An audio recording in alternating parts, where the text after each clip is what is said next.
لروجاوای کردستان رواندنا جوانان به بهانه برگریه بردوامه جالیه هزینه به سرپارتیا پیدیوه.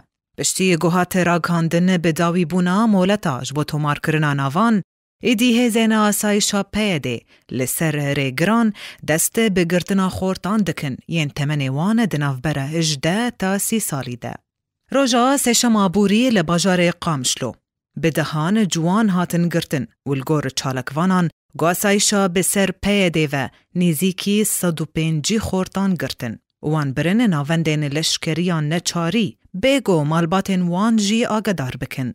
دوهجیه لباجار دیرکه والگور گونوچگان آرکه راگهاندی گل سر رگرین دیرکه ین رین زهریه وعندی ورقامشلو هزین پیده وین سوتورو دست بگرتنا جوانان دکن. و تا 2 ایواری نزیکی 35 خورتان گرتن. نوچگان آرکه دیار کر گوهزین عربین علویجی لرگرا زهریه خورتان دگرنج بو همان مبسته. هجای گوتنه گوهزین پیده دفترا لشکریان نچار جی بلاف کربو سرهنک جوانان ین گو بهانه کوان هیا وک خوندنه. لیل گور وحاجی خورتین گو اف دفتر جیبوان رهبه دوی خزمتا لشکری بو 3 ماهان بکه دهیاما 2 سالان ده.